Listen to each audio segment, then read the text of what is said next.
So we have what we call resource partners, and what they are is free help to small businesses so that they can have one-on-one counseling directly in front of them at no charge or minimal charge or anything. So we have our small business development centers, SCORE, which is retired executives, our women's business centers that provide help to women, but they also open the door to men. And I think one of the most overlooked one is our veterans business outreach centers that not only help veterans start a business, but it gets those transitioning veterans that are coming back that may have had businesses in the past. It allows them to start up their business again. But the Small Business Development Center is a great place to start and a great place for small businesses to get one-on-one counseling. And it's the only one that are actually paid one-on-one counselors. Today, we have a very special guest that is coming on to help us celebrate the Small Business Development Center Day, SBDC Day for short. Our leader, if you will, from the SBA, John Milano. John, would you care to take a moment just to discuss a little bit about your role, your position, and what you do? Well, what I do is I oversee all the programs and services that SBA has, specifically in our district office. So our district office covers the 5 boroughs in New York City, Nassau and Suffolk County, and the lower Hudson Valley, the Sullivan, Putnam, Ulster, Dutchess, Rockland, Orange, and Westchester. So those are my territories that we cover. Give people an idea of the scope of your directorship. In our district, there's about 1.6 million businesses. It's a lot of businesses. Yeah, so it's a lot of businesses. We do a lot of outreach. We do approximately, 600 to 700 events each and every year that people have the ability to go through either in person or virtual. We are transitioning more in person as we go along. As now that the pandemic is over, we're doing more and more in person. But we still have those virtual events, and you can look on our calendar at sba.gov/NY. And you could find any one of those events. You could also find our resource partner events that are on there too. So I think it's a really great resource for people who are looking to start or grow their business. Incredible. How much was the revenue again that's generated inside the district? $300 billion. Oh my God. And that's a year. That's a year. That's a yes. year. Yeah, so we're not doing too bad. No, Doing not too bad. at all. And the SBA's role in there, you were talking about the amount of money that's loaned out every year. Our district loans out approximately about $1 billion a year. We're also we're usually the number one 7A lender with the amount of actual loans that we put out. So, we do a lot of business. Absolutely. But we're always happy to serve the small business community. There's a lot that goes into those programs. There's a lot of programs that are available for small businesses, and I definitely want to dive into that. But first, if you wouldn't mind just sharing, what is the SBA and what is its purpose?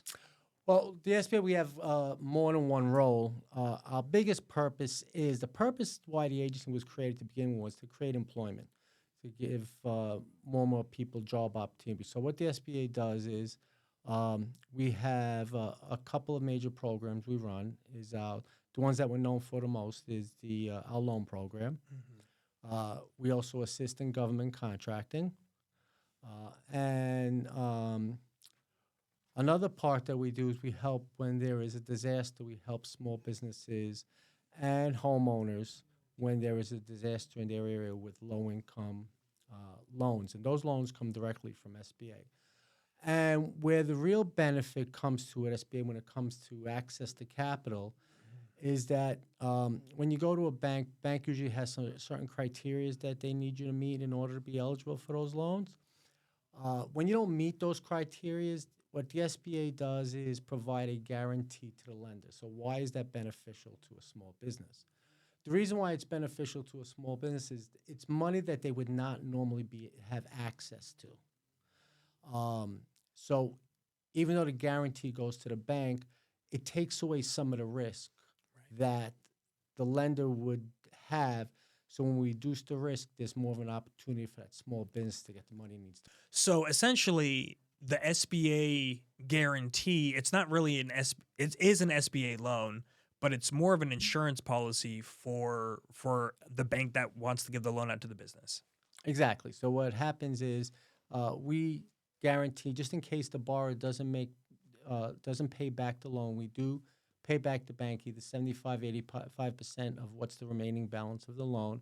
And that gives them more opportunity, reduces their risk, which helps those small businesses grow and create additional jobs. Because I don't know if you're aware of, 2 out of every 3 new jobs are created from small businesses. Wow. That's powerful. I was just looking up a statistic the other day that I did some trivia on the show about, and it was what's the percentage of small businesses of the total pie that are small. And because it's very interesting how small business is technically formulated, it's by like industry and NAICS codes. The stat that I saw was 99.9% of businesses in the United States are small businesses. And I was blown away. I'm like, oh, obviously it has to be like the Amazons and the Walmarts and stuff like that. And it's like, no, it's actually a very small percentage of the overall amount of businesses. Well, really, truly, the backbone of our country, the backbone of our economy is small business. Those businesses that create those jobs and those businesses that continue to grow, that eventually become the Amazons, the Walmarts, or whatever it is. Yeah, absolutely. And you think about the millions, that's like 2.5 million people work for Walmart. And still, with that number, just like you said, that it highlights the impact of that number, that 2 out of every 3 new jobs that's created is created from small businesses. Yep, correct. That means a lot. And so this eases that road. It kind of paves the road to be able to allow those people to start their business. Yep, it allows those people to serve their businesses and it helps their employees to better provide for their families. Right, absolutely. And that's huge because if you're not able to do that, like it's this teeter-totter of I've got the business, but we're not paying the bills. Right. So that makes a huge difference. So you spoke a little bit about resource partners, and the SBDC is a happy resource partner with the SBA. Could you speak on some of the resource partners that are out there that, small businesses or people that are considering can be aware of?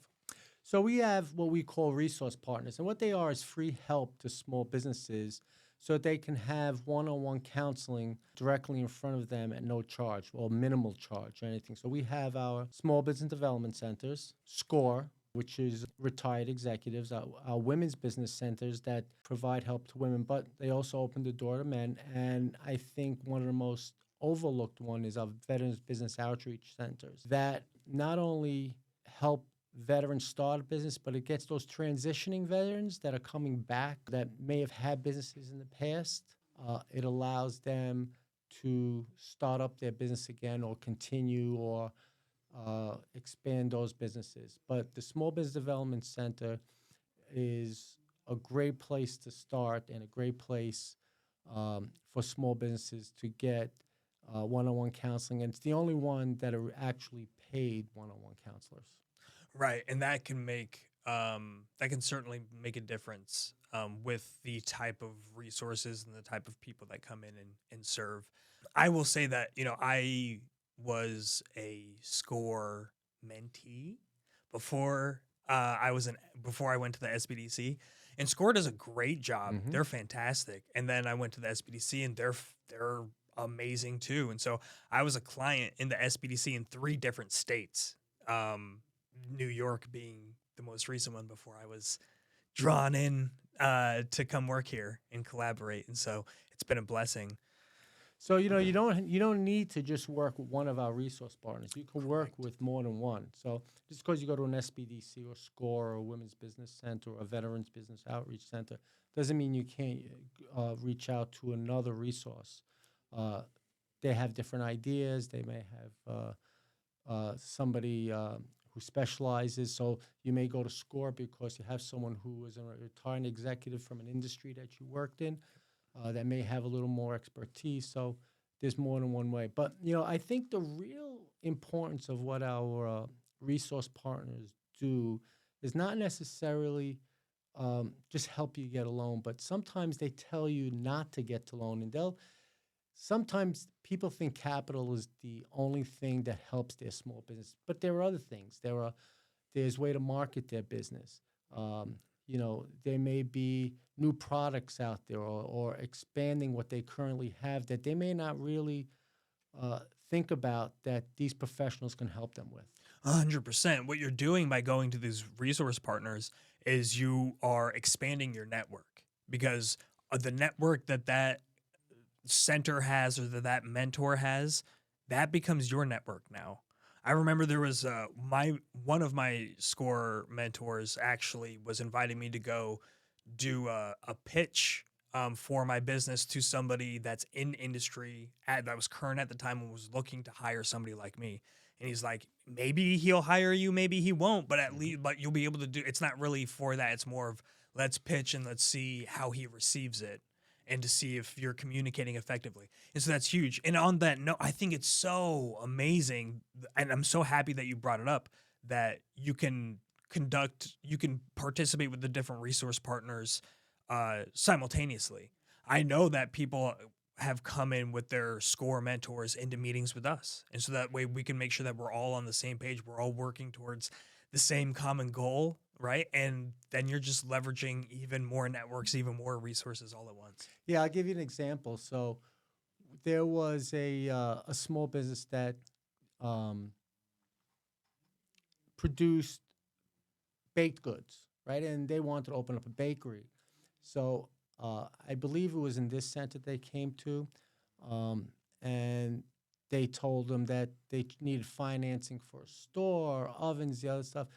But their business model didn't really substantiate where that business was. So what they did was they helped them get into farmers markets, small boutique type location. I'm smiling and I'm nodding because I have this conversation so frequently, it would blow your mind. So, I mean, I think that's a great example of how they helped that business that may have had that negative connotation, that weren't able to get financing, but was able to bootstrap and start small and grow into their current location right now.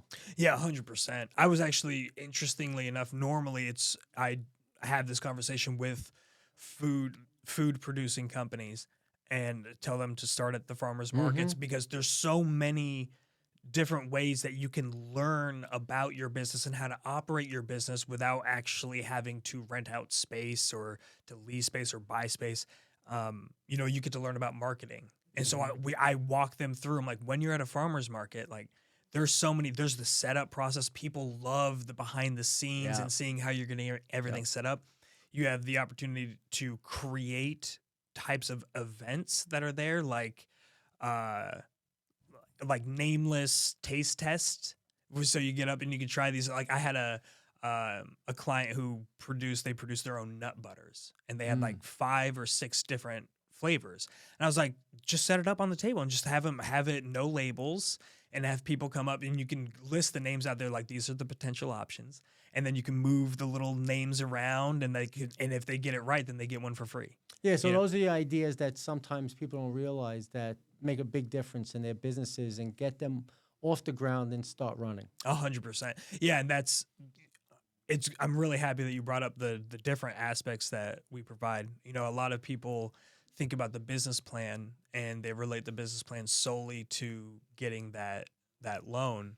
But really, the way that I typically try to explain is just think about the customer journey.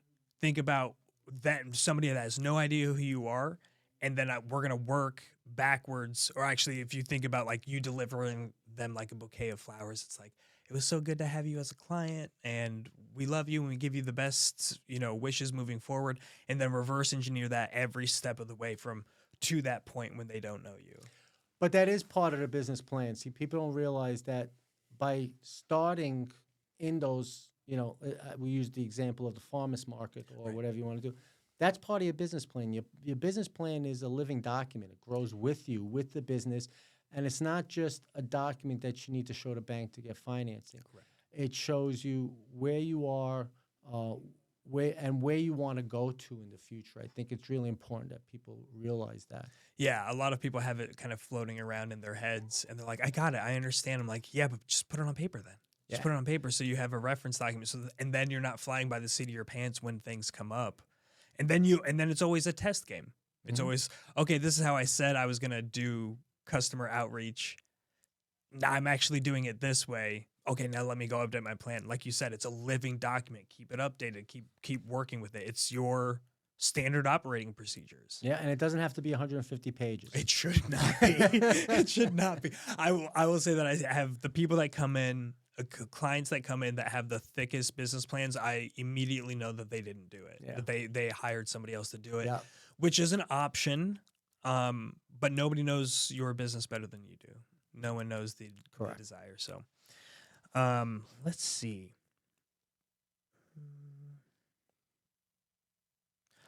Okay. I want to talk about new initiatives and things that are coming out from the SBA, but maybe before we talk about the new, let's talk about the current. You spoke of the different programs that businesses can be a part of. Could you just go through some of those? So we have a couple of different loan programs, and we have what's called the microloan program, which is for those smaller startups, and those usually come from like community-based lenders, right? Now we have a new product, talking about new products that are coming out, and it's geared towards that middle market business. It's called Community Advantage. And the nice thing about it is it gets them financing up to $250,000, but they still can use those community-based lenders. So they're really not bankable yet, right? But they're getting that SBA guarantee and being able to go to these CDFIs and these community-based lenders, which sometimes their requirements aren't as strict as some of the banks. And they are geared towards trying to help the community more than the bigger banks are, right? Because they're geared towards the community. And then, of course, we have our 7A loan program, which is, our bread and butter that we do. And that's primarily commercial real estate. Is that correct? Well, that could be for anything. Could be working capital. Could be for commercial, but we do have a specific commercial real estate program. It's 504. Is the 504 program. Yes. And what's great about the 504 program is that it allows business owners to own their property for as little as 10% down. 10% down from the borrower usually. 40% comes from a community development corporation, and the rest comes from a private lender. And usually we could extend those loans up to 30 years. So a lot of times what ends up happening is you find out that those businesses can pay the same amount they'd be paying in rent and owning their buildings. They have more control. Wow. So that they don't have, turnovers in the building and the landlord, you hear stories all the time about the landlords raising their rents where they can't afford it anymore. And their business is really being based on their landlord when they can control their own destiny. It's really hard to create projections moving forward and to account for those costs unless you have a very clear in your paperwork where it says this is going to be how much you're paying guaranteed, no changes until this date. But then that date still comes. The day comes. And then are you going to move out? Are you going to sign another lease? What are the new terms of the lease going to be? And potentially the longer the term of the lease, you might feel more secure. But when it comes, so much time has passed that you don't know what's coming on the backside. If they see you in there, if the landlord sees you in there and you're thriving and they're like, we can up the rent, Yeah. But when you own your building, it's truly your business then. Right. Right. You're not relying on somebody else for your business to survive. And that seems to me that's kind of part of the American dream. Correct. Yeah. Just to touch back on the 7A, so you talked about working capital. So what all Working areas? capitals improvements. It could be for machinery and equipment. You could use 504 for that also. We have a SBA Express loan for working lines of credits, where people who need working lines of credit. So it's pretty much, we can get you financing for any phase of your business that you need. And could you give just a little bit more detail on those microloans you're talking about for the startups? So the microloan program are usually for startups, and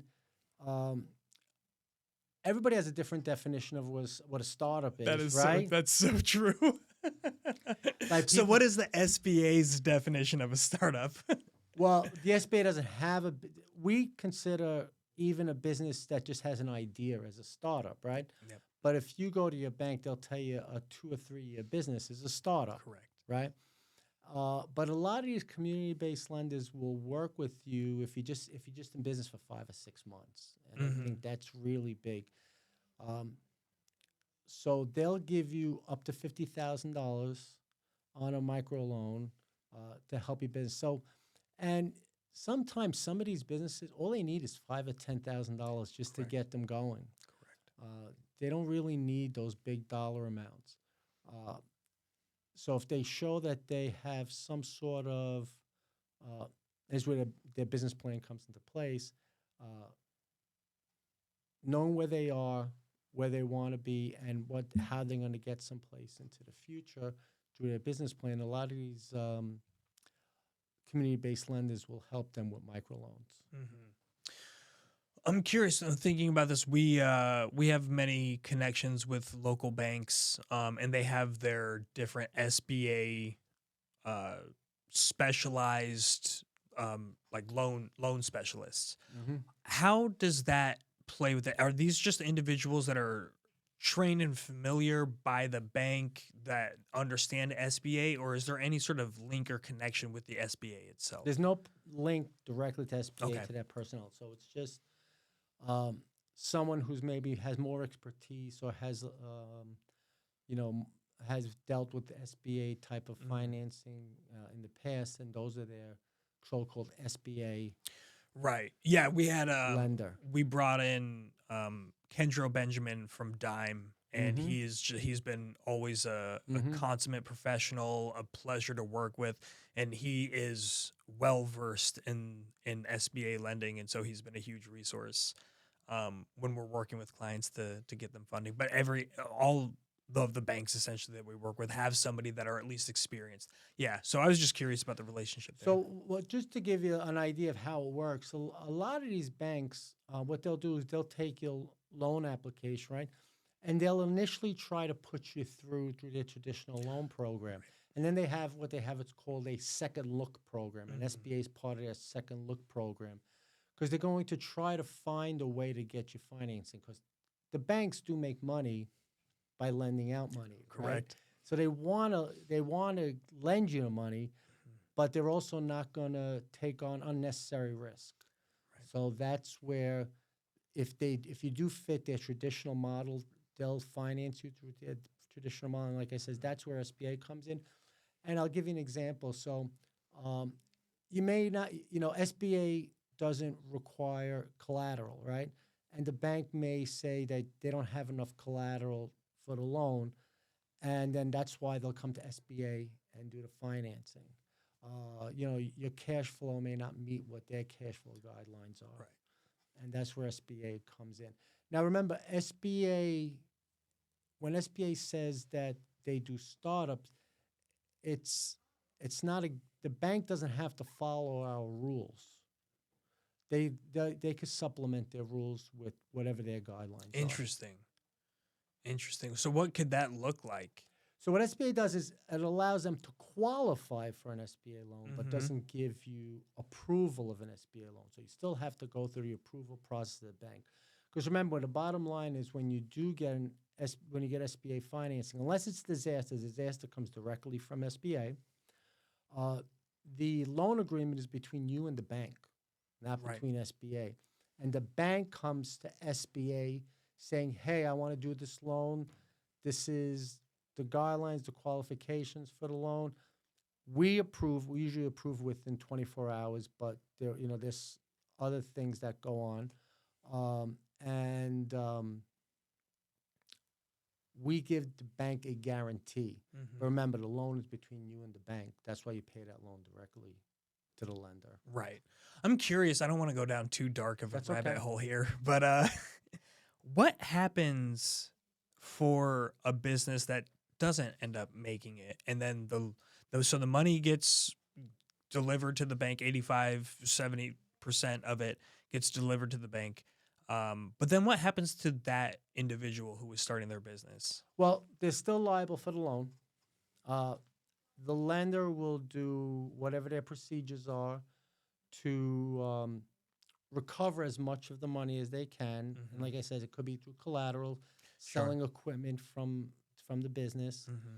Whatever is left over, the bank will make, the SBA will make the bank whole for, we call it purchasing the loan from the lender for either 75 or 85%. So they're still taking a hit of either 15 or 25% on the loan, right? So they go to the business owner first. They collect on the collateral that was almost certainly put up to get the loan. So they try to recoup as much of the loan amount as they can. Right. After that, the loan will be referred to Treasury for collection. Okay. And then what happens is, on every dollar they collect, if it's 75% guarantee, 75% will go to the SBA or to the federal government. It doesn't go to SBA. Okay. Interesting. Because it goes to Treasury, right? Then Treasury takes over. And 25% goes to the lender because, remember, they took that 25% hit. So that's the way it works. So depending on the guarantee, that's the way every dollar that's collected will be distributed. Now I feel like I've got this from cradle to grave. I understand. So you spoke a little bit about disasters. I'm curious to dive into that and the SBA's role and kind of how this organization assists small businesses in times of disaster. Yeah, well, I'll give you an example. So on Long Island, we recently had flooding, and SBA came in. Well, I shouldn't say SBA came in. They go to the governor, whoever is the local politician, and requests for disaster assistance. The governor makes requests for disaster assistance through the SBA administrator. Oh, interesting. Okay. And they approve it. And what happens is it allows them to provide low interest rates loans for as little as, usually anywhere between 3 and 4% to get them back on their feet. It's a pretty good rate right now. Yeah. And so it's the money that you don't get after insurance. Got it. Right. So if you're covered by insurance, you're covered by insurance. But if you need something beyond that, that's where the SBA disaster comes in. And it not only helps business owners, it also helps. This is the only time we actually help homeowners. Wow. Oh, I did not realize that. And not-for-profits. Okay. Yeah. Wow, that's pretty expansive. Yeah. So we do try. It's a whole recovery process. Oh, that is powerful. I didn't realize that the SBA reached out outside of the business world in those times. Yep. That's the only time. Yeah. I mean, it makes sense. It's kind of all hands on deck when an emergency happens. So going back a few years now, back into the days of the pandemic, there were some obviously giant crises that happened across the world. But inside the U.S., we had a couple of different programs to help assist small businesses. Could you dive into those? Yeah, so we had the PPP program, or the Paycheck Protection Program. And what that is provided you the ability to meet payroll for your employees during that time. And if you used the money the way it was set up to be used, it would be 100% forgiven. Incredible. And what we also did an EIDL loan, which is economic income disaster loan for businesses who were not recovering, were having economic difficulties because they were closed down. And we provided loans to them. Again, it was as little as 3%. And that also went for not-for-profits. So it helped those not-for-profits that needed to to stay afloat also during that time. Right. And so now that some time has passed, those idle loans are coming up due, and there was a recent um, newsletter that was put out from the SBA and an additional kind of time frame to be able to ask for forgiveness or get an extension. What were some of the details on that? So here's the good news about that. So a lot of people didn't put in for forgiveness on their PPP loans because they figured they didn't use all the money the way they were supposed to. But remember, we allowed partial forgiveness. So you may not have used 100% of it the way you were supposed to, but you may have used a portion of it. So if you didn't, at least you should apply for at least a partial forgiveness, right? And even another good aspect to that is that before they have to go to their lender to try to get forgiveness, now SBA, through our portal on our SBA.gov website, every PPP loan could be submitted through the SBA.gov website. Wow. So it's a nice centralized location. Centralized location, right? So it takes away some of that confusion. And some of those loans, unfortunately, were referred to Treasury, but you still have up to 5 years to apply for forgiveness. So if you haven't applied for forgiveness, you could still submit that, and those loans will still be forgiven, even if they were referred to Treasury. They'll still be forgiven up to 5 years. And that's from the date of receipt of the loan. Okay. Yeah. So check your calendars, people. Yeah. I think it's really important to let everybody know that they still have the ability to apply for forgiveness. Yeah, and the fact that there's partial, I'm sure that information has been communicated widely, but I'm happy to reinforce it here. So because I wasn't even certain why it would be partial and why it wouldn't, but you made that very clear in that, if you can get full forgiveness if the entirety of the loan that was given was used in the parameters of the PPP. And so, but if you if you spent 25% of it on something that fell outside the purview, you could still get 75% forgiveness. And remember, it's only a 1% loan too, so either way, it's a big benefit. Absolutely. Oh, that's incredible. Yeah. Absolutely. So on the idle side, that's different because that's non-forgivable. That's non-forgivable, and there is a requirement to repay them. So if you are having difficulties with idle loans, what I would recommend is that you come into one of our resource partners, Small Business Development Centers, the Women Business Center, SCORE, the Veteran Business Outreach Center. Sit down with somebody, go over your particular issues that you're having or what's going on with your business, or maybe your business, and they'll at least help you get those resources or help you find out what options that you have. I think a lot of people feel like they can't pay it back and they just ignore it. But ignoring it is not the best way to go about it. So that would be my recommendation, is to come in, sit down, see what your situation is, and try to see if there's a workout that can be worked out. Yeah, and we have a business advisor here that's dedicated essentially solely to that process, and he's speaking to,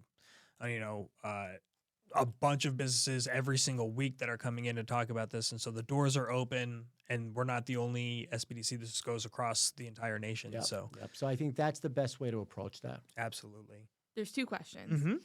So one, for the SBA, when individuals start to have to, when they're starting to get the information about making payments, is that normally through letters? Do you send letters? Is it via email? Via email, and they will get letters. They get both. They get both. Okay. Yeah. So that was one. That's good. And then the second one, so we've been getting a couple of calls about people who are receiving letters to start making payments, but have actually never applied or received a loan.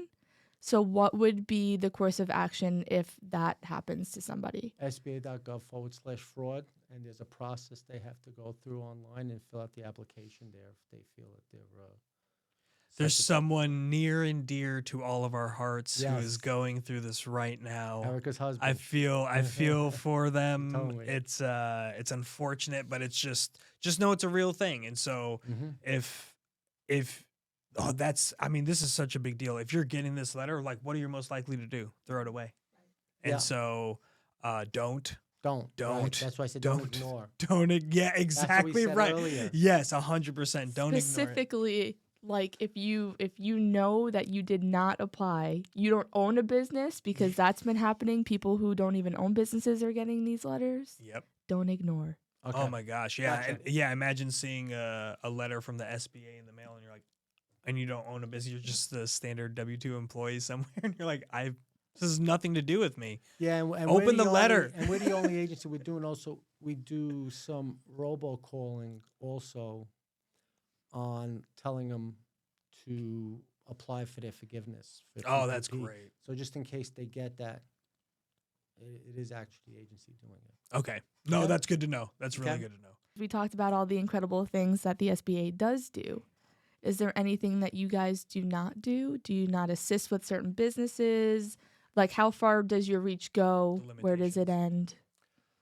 end? You know, I tell you the truth, because it's really businesses of ill repute, like Cannabis-based industries. cannabis-based industry, Sure, because it's gentlemen's illegal for the clubs. federal Right. Right. Discrimination cases, religious businesses. And typically, SBA do they typically support nonprofits or no? We don't do nonprofits. That was my understanding. Yeah, we Okay. don't do, but you guys could help out. Yes. Right, Yep. you guys Yep. can help And out. I do. I have several Yes, that I'm that's what assisting saying. with. So you And guys so can help out. yeah, because there's still.